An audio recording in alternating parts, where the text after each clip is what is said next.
We're talking about the Titans here. The Titans. Swing and a drive, left field. It's gone. It is gone. It is bedlam at the bank. The Philadelphia Phillies are 2008 World Champions of Baseball.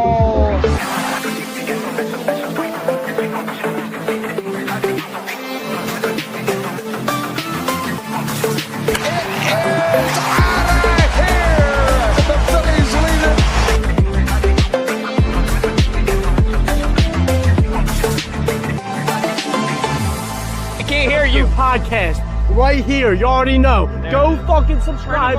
You are now listening to the 302 Birds Phillies postgame show with Eric, Chaos Chris, Dalt, and Ballpark Tommy. Proudly powered by TickPick. Check out the link in the bio for $10 off your first order today. Let's take it to the show.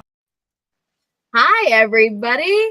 We are not used to seeing you guys on this screen, but my name's Ash. I am otherwise known as the Chaos Coordinator at 302 Birds, and I'm joined by Ballpark Tommy tonight. We are mixing things up a little bit for you to give our post-game crew the night off. They work their butts off during the season, doing 160 roughly shows this season, so we are giving them tonight off. And this is also kind of a preview for a Sunday dinner, a new 302 Birds podcast coming to you later this summer. So Tom and I did not realize when we signed up for this a couple weeks ago that we would have the privilege of starting with a double header today, but weather happened. So, and that's not good. Okay, we're going graphicless tonight, because that is not what it should be. Oh, 1 second. See, this is why we're doing this. Tom, what did you notice from the series here? What did I notice from the series? That Spencer Strider is a very dirty player with a very bad mustache and very tight pants that are way tighter than any man should ever wear pants. That being said, good series win. That's first and foremost. They've started to bury this Braves team. They gained another game over them. This Braves team was projected, and with a fully healthy team, to be either to quite honestly take the division this year after having an injury-riddled season last year. They were supposed to come back and be like this dominant force, and to see them kind of get buried. Now, the Braves are starting to all of a sudden like look healthier, look better. I expect them to, after the month of May, be a lot better the rest of the season with a healthier team. That being said, it's great to take another series win over them, as I said, to bury them a little bit more, and just to keep gaining ground. Like I think it's 9 games after game 2, because I think it was 10 after game 1, and now it's 9 after game 2. Being ahead of the Braves, like they might start to make a comeback as the season goes along, and they have decent pitching. They're not as deep at like when they had Max Fried, but they still have Chris Sale. Chris Sale was dominant in game 2, which we'll get to tonight. But overall, like, I thought the Phillies looked pretty good. Ranger stud muffin in the other night. I was there with my with my accounting firm. We actually went all to the game. And they have a cool thing at the ballpark. It just is like a side note here.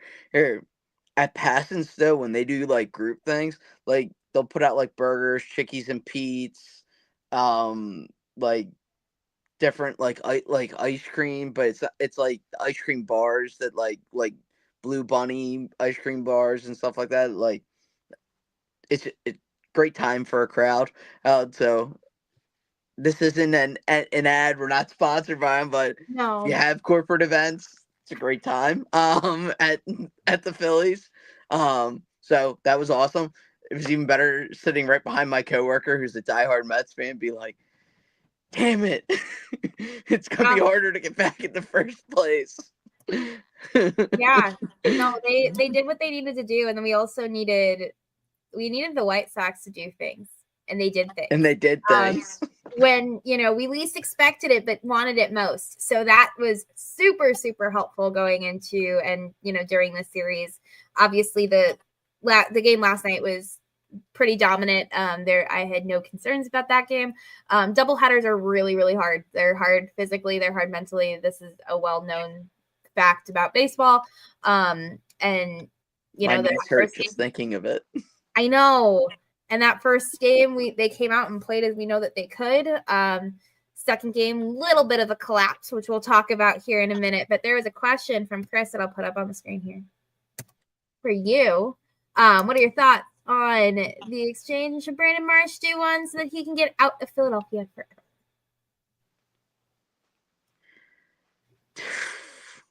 The 1031 exchanges. I think Brandon Marsh gets a lot of hate, a lot of unnecessary hate at times. I don't think there's really a good option for center field. Like, if Mike Trout could stay healthy, I'd want to put him in center field and go get him. Because, like, Luis Robert from, Chicago, the White Sox, I don't think he's that great. I think you're just getting a more expensive Brandon Marsh. Yeah. And really, the White Sox are going to want everything for him because the White Sox need everything. That's the issue, is that they're going to want a price that's way too high. Who was that pitcher? Crotchet. That the Phillies tried to trade for him. They wanted Andrew Painter, Mick Abel. They wanted Aiden Miller. They wanted they wanted everyone in our farm system who was even close to being worth a damn for one player. And I was like, no, it wasn't at all worth it. And I think they are trying to right now pull at straws, and it's the organization as a whole. It's, that's just how it is. I think it's a trend across baseball. Like, everybody wants the whole family farm for one player anymore, rather than try to make like, okay, I might need you have an abundance of starting pitching. You have an abundance of outfielders. Let's get together and do something that benefits both of us, right? Yeah. Instead, it's how can I fleece the other team, and if I'm not fleecing the other team, no deal. Unfortunately, that's kind of like the trend across base. Like, I remember when we were kids, like when the Phillies got Roy Halladay or Cliff Lee, like, they got a big blockbuster trade at the deadline. Now it's maybe you can go get Noah Syndergaard at the deadline, who's well past his prime and can maybe give you 3 innings. Maybe, if you're lucky. This is another question. We can both take this one. Should they have retaliated? No. I would have loved it if they did, but no. No, they didn't need to. Like, that was the thing, is like, we should be able to win baseball games with or without our star player. And I would have been fine if they did it in the second game of the doubleheader because they were getting blown out. But in game one and in the first game of the series and in game one today, no, just because it's a 1-run game. Like, I don't want to put unnecessary guys on base. I still very much want to go win the ball game first. As much as it, I don't know, 95-mile-per-hour fastball with a guy that like all of a sudden had command of the strike zone, very much so the rest of the night, tells me maybe he is a sociopath and he just knows what to say on the camera, unlike what he was originally telling us. I mean, politicians lie on camera all the time. Why can't he lie on camera? Yeah.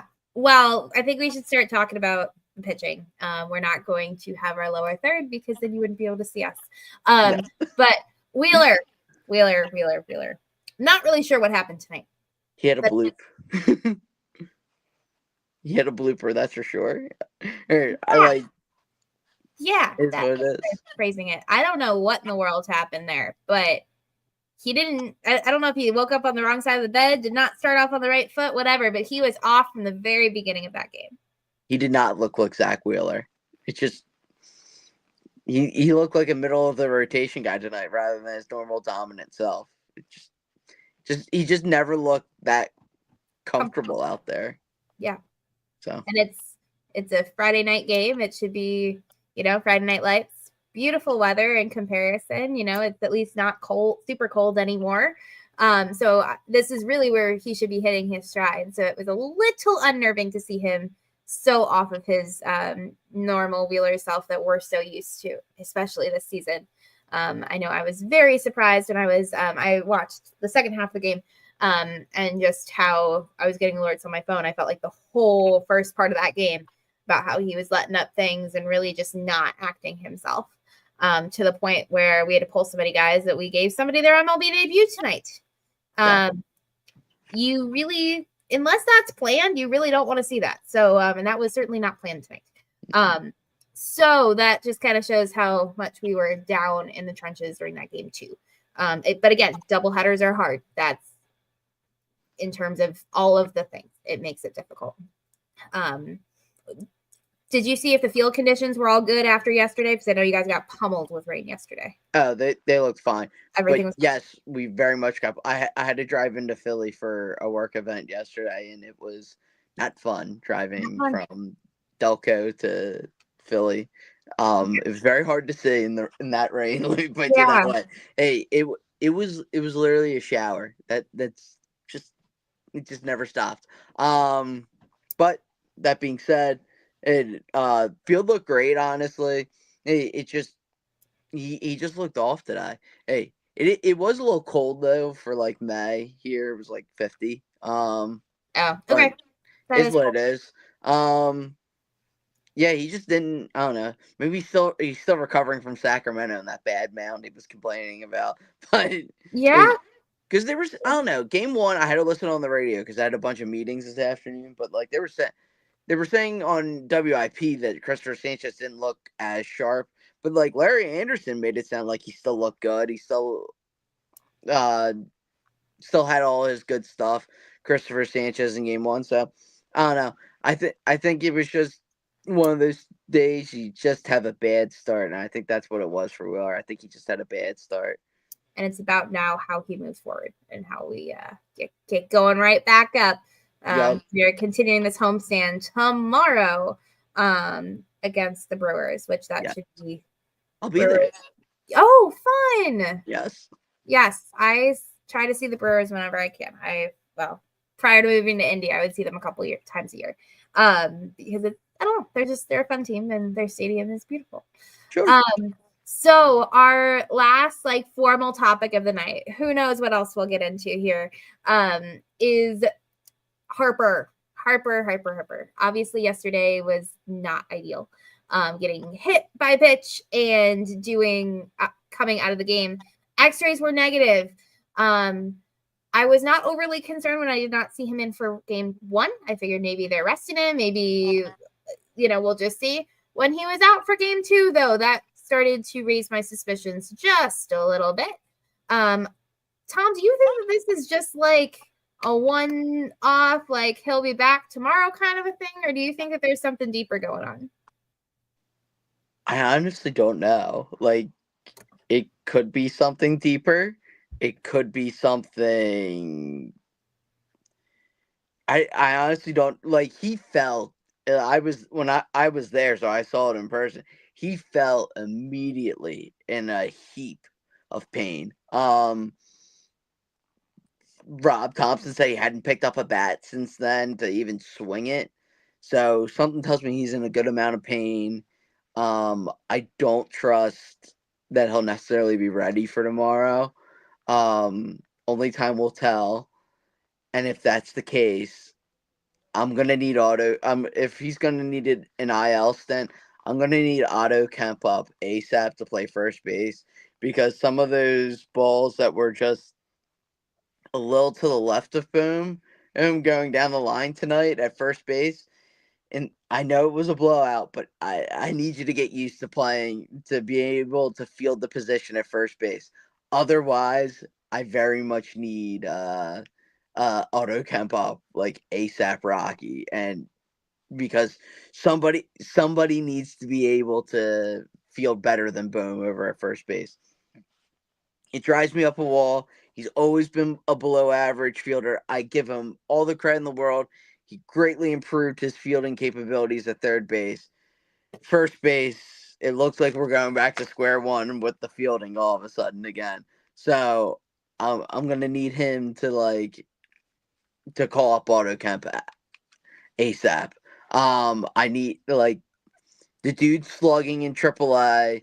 He has at one point, I think at the end of April, he had the most amount of extra base hits amongst all levels, MLB to single A.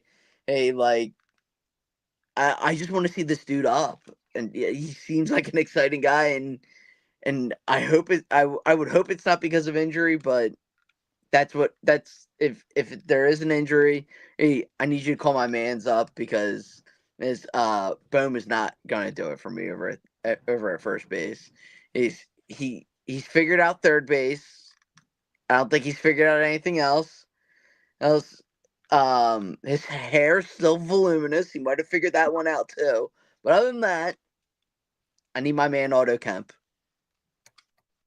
Yeah, I was less than impressed with his fielding today. And this is the issue, is that a team, if you have that complete team, right? If somebody goes down, you're able to kind of figure it out.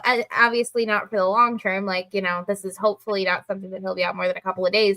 But if he needs to be out any longer than that, this is where we could look at moving some people up and down as needed. But really, for that first initial period, we should be able to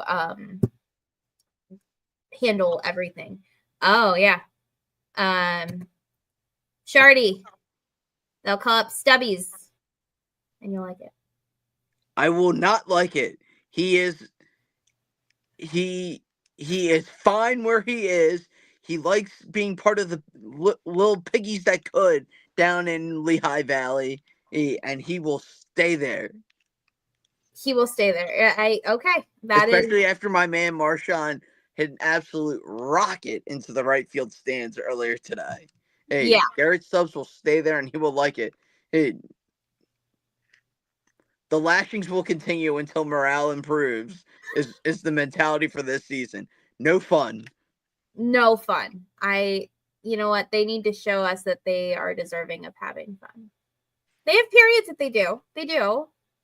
But no water, no oranges, no post-game snacks. Just the lashing shall continue until morale improves theory. Definitely no Dippin' Dots. Definitely. No Dippin' Dots. No Dippin' Dots between now and then. Oh my gosh. Oh yeah. And this is actually not the worst thought. I've had this thought to bring back the daycare shenanigans. No. The lashings must continue till morale improves. I like the daycare shenanigans. I feel like it helped everybody's morale to get a little bit higher, but who knows? I feel like the team maybe for Trey Turner because he didn't like the shenanigans. So for him, bring him back whenever he's the player of the game because lashings must continue until morale improves. Till morale improves. So what is it going to take for morale to improve? How are you analyzing where team morale is at, Tom Salucci? Oh, I think it's piss poor, to be honest, right now. Alvarado going down didn't help, and then I feel like they're winning, but they're all miserable compared to you have. I think they're tied. I think they would have had sole possession if they won both games, but I think they're tied for best record in the MLB right now. They're tied for best record in the MLB, and I feel like they're miserable. I would agree. They don't seem like they're letting loose and having fun as much as they typically have been. And I feel like this whole team could still hit another gear. I don't even feel like they're in. I feel like they're only in second gear. They could hit a third or fourth gear still. Oh yeah, totally. And then they will become dangerous at that point. But they need to be wanting to step it up. And I'm not sure that they're to that point right now. Yeah. We don't want to get hot, at the wrong time. So I'm okay with them waiting a little bit more as long as we're, consistently playing halfway decent baseball. But if we are having these same conversations at, mid-July, we are not going to be super happy here on this post-game show. Tigers are ahead by a half a game right now. Oh, okay. There it is. And Yankees are a half a game behind us. Thank you, Shardy. And you are supposed to be off tonight, but I appreciate the stats. I knew that you were right about there. He's like me. He doesn't know when to put work down. It's fine. Yeah, the Tigers are a team that I don't know. The Midwesterner in me, likes the Tigers when I can. Mostly because the rest of the Midwest teams suck right now. So there's no really supporting of any of them. The Cubs are doing pretty good though. The Cubs are. Yeah, the Cubs are holding their own. But I'm sure they'll cave come mid-July and they'll be in shambles. St. Louis isn't doing too well though. Who is it? I don't think St. Louis is doing too well. No, not at all. But I do want Ryan Helsley still at the trade deadline. Yeah. Still want him. You still want him? And we can trade Alvarado to them because as far as I know, he's not doing roids. So. Yeah, you're done with him. I get it. He's never been my favorite player. I was loving him. He's a 6 espresso guy. I'm a 6 espresso guy. Hey, if I didn't have a fear of needles, I'd probably get an espresso tattoo myself, just like him. But not anymore. Not anymore. You're done. I'm done. You're no longer on the Alvarado train, huh? He's finito. He's okay. It's a lost season as of right now because this bullpen's not going to get through a postseason. Certainly not. And our bullpen for the last, I can't tell you how many seasons, it has been the liability, and it continues to be, unfortunately. At this point, put Ranger back. By the end of it happens every year. Ranger can't go 5-6 innings come the postseason. Get him ready for the bullpen. He's gonna be a bullpen arm come the postseason. Come July, I need us to start prepping Ranger's arm to be that lefty out of the bullpen. Well, yeah, I hope so. Because again, if we're not prepping soon for the postseason, we are, and I say soon, I know it's a month and a half, but with my wedding being in June, I feel like my whole month of June is just gone. We'll talk in July. We'll talk in July. It'll be, we'll touch base in July and see how everybody's doing, including the Phillies. Yes. Sunday Dinner will be premiering probably mid-July. Tom and I will be having a conversation either mid-July to early August. We're still trying to figure out details. It should be a super fun, little bit more laid back shows, more along the lines of Sippin' Sports compared to the main strict 302 Birds, more segmented show that we all know and love and get to be a part of every week. And Tom hopefully will be more frequented on that pretty soon. Love the Steely fan. My phone decided to die. It did. It just decided to jump. Just decided it was a bird all of a sudden. Just said, we're done. So you will also still be seeing some of Tom and I periodically here on the postgame show as we are able to do it for me working random weekends. Thursday nights will be my kind of go-to night for the post-game show. I know I've been on a couple of random Thursdays as well, Thursdays and Fridays. So we are super excited to be kind of continuing this and providing what hopefully will be a super fun spinoff show that's been in the works for Tom, probably a year. Yeah, probably about that. Yeah, here and there. Hi, Fratty. So I know Fratty was at the game, so I'm sure the next time he's on the show, he'll fill us all in on everything that he got to do, and Tom will be at the game tomorrow. I don't know the next time that I will be at a Phillies game. I just went to Wrigley a couple weeks ago, so that was my big game for the year. Living out in the Midwest, you don't get to see the Phillies a whole heck of a lot. But every once in a while they'll come by. But Tom, are you headed to Wrigley in June, or are you headed to Guaranteed Rate? You're headed to I think I'm gonna try to do both. You're gonna try to do both. Because we also got an extra day. So we said we might do Sunday at Wrigley. That'd be fun. So, weekends in Wrigley are fun. Yeah. Weekends in Wrigley are real fun. It's fun. Yeah. Yeah. So our checkout, I called the hotel that you're doing you did the block. I just called them. I was like, can I do the block rate? And then I'll just do a normal rate for an extra day. And they were like, sure. Yeah, no, we also appreciate the rooms because then Connor and I get a free room too when you guys all do it. So made our There you life. go. So there will be content coming at the end of June from the 302 Birds gang, because most of them are headed out to Chicago for my wedding. Have you been to Chicago before, Tom? Because I know not everybody has. It'll be fun. I have It'll be not. A lot of my friends though recently have taken like it's not a cheap like there's so many flights to like anywhere in Florida that it's a cheap flight from Philly to Florida. Uh-huh. But like to Chicago, it's still like 300 probably too much, like $250 to Chicago. But they're just like, oh yeah, I decided to take a flight, do a long weekend in Chicago, and I'm like, it's not exactly a cheap flight to Chicago. No. I can get a flight. You know what's crazy? I found out recently. This is just my brain working and seeing random things in the Wall Street Journal.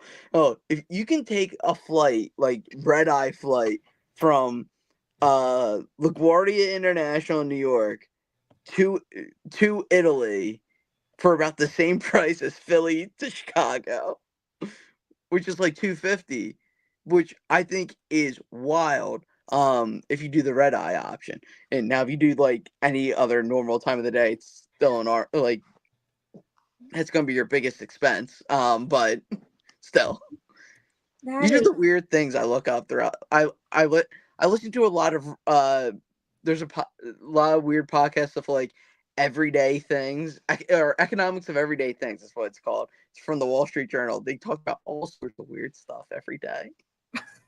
The more you learn, The more you learn, and then the more that you're like, wait, could I actually like make this work? That was Tyler and I today for apartments. What can we actually make work? Yeah. What is like, do we need?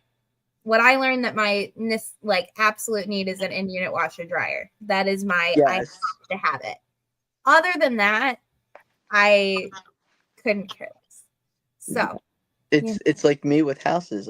For me, a need is finding somewhere I can park at 11 o'clock at night and not have to walk 4 blocks. So we're just not going to live in the city of Philadelphia. So real quick before we end this, where do you think that what is your prediction for the Brave series? So we split the series, won it still, but split it. Split today, yeah. Split today, won the series.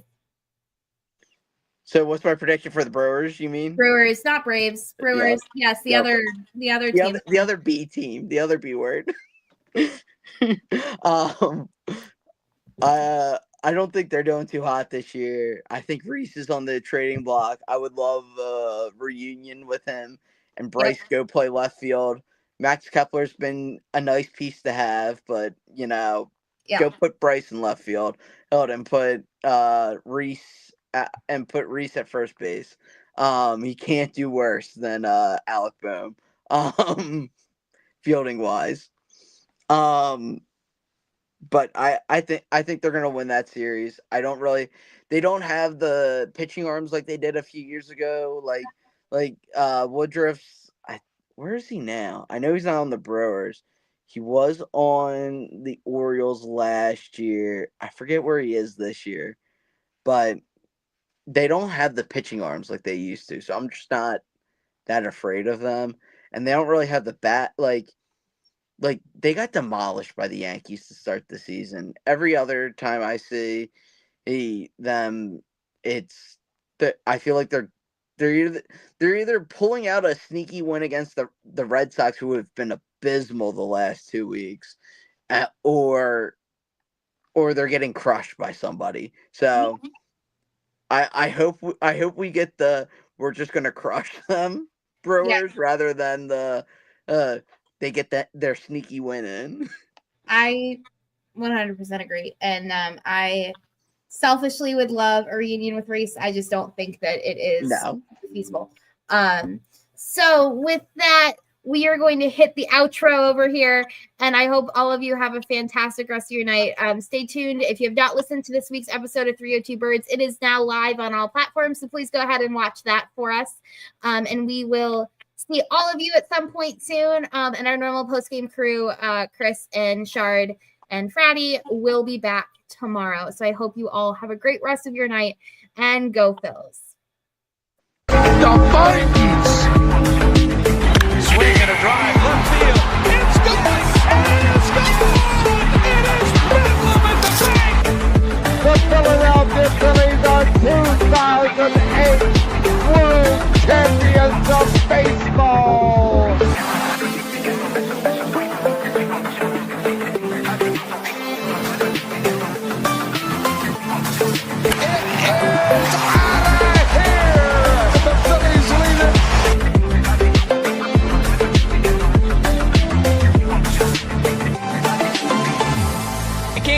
Podcast right here. You already know. Go fucking subscribe. You are now listening to the 302 Birds Phillies postgame show with Eric, Chaos Chris, Dalt, and Ballpark Tommy. Proudly powered by TickPick. Check out the link in the bio for $10 off your first order today. Let's take it to the show.